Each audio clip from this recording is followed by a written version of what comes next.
Hi friends, ഇന്ന് നമുക്ക് lunch box ഒന്ന് റെഡിയാക്കിയാലോ. അപ്പോൾ അതാ മോൻക്ക് വേണ്ടിയിട്ടാണ് കേട്ടോ ഞാൻ ലഞ്ച് ബോക്സ് റെഡിയാക്കുന്നത്. അപ്പോൾ അവൻ പ്ലാസ്റ്റിക്കിൻ്റെ പാത്രമാണ്, അവൻ കൊണ്ടുപോകുന്ന സൗകര്യത്തിനാണ് ഞാൻ മുന്നത്തെ ഒരു വീഡിയോ പറഞ്ഞിട്ടുണ്ടായിരുന്നു കേട്ടോ. അപ്പോൾ ആ പാത്രത്തേക്ക് ഞാനൊരു വായൻ്റെ ഇതിൽ കുറച്ച് ചോറ് വിളമ്പിയിട്ട് വെച്ച് കൊടുത്തിട്ടുണ്ട്. പിന്നെ കറി എടുക്കാൻ നോക്കിയപ്പോഴാണ് പാത്രം കാണാനില്ലാത്ത ഓർമ്മ കേട്ടോ. മോള് കൊണ്ടുപോയിട്ടുണ്ടായിരുന്നു. അപ്പോൾ എനിക്ക് അപ്പം അത്ര ഞാൻ ഓർത്തില്ല. പിന്നെ ഇവർക്ക് കറിപ്പാത്രം തന്നെ അപ്പോൾ കിട്ടാതായപ്പോഴാണ് ഞാനിങ്ങനെ ഓർത്തത് കേട്ടോ, അവൾ കൊണ്ടുപോയത്.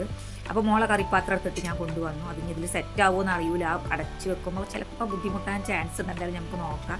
അപ്പോൾ ഞാൻ ആ കറിപ്പാത്രം കൊണ്ടുവന്നിട്ട് എനിക്ക് തക്കാളി താളിപ്പായിരുന്നു കേട്ടോ.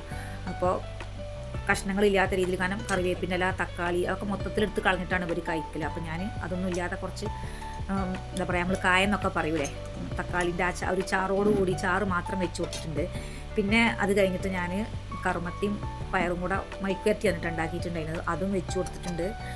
പിന്നെ വെച്ച് കൊടുത്തു എന്ന് പറഞ്ഞാൽ അവനക്കൊരു മുട്ട പൊരിക്കാതെ ഞാൻ പുഴുങ്ങിയിട്ടായിരുന്നു മുട്ട വെച്ചിട്ടുണ്ടായിരുന്നു. അപ്പോൾ അതിൻ്റെ കഴിഞ്ഞ് നിലത്ത് വീണ് അതാകെ ഒരു പരുവത്തിലായിട്ടുണ്ട്. അപ്പോൾ ഞാനത് തൊലി കളഞ്ഞിട്ട് വെക്കാനൊക്കെ ശ്രമിച്ചെങ്കിലും പക്ഷെ എൻ്റെ ശ്രമം പാളിപ്പോയി, അതൊന്നും റെഡി ആയില്ല.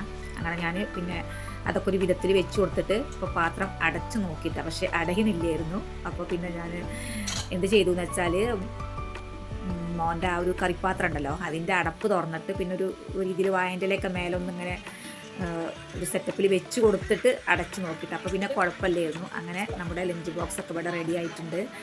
അപ്പോൾ അടുത്ത് നല്ലൊരു ഉഷാറ് കൂടിയിട്ട് ഇൻഷാ അല്ലാഹ് നമുക്ക് വീണ്ടും കാണാം. Tata bye bye.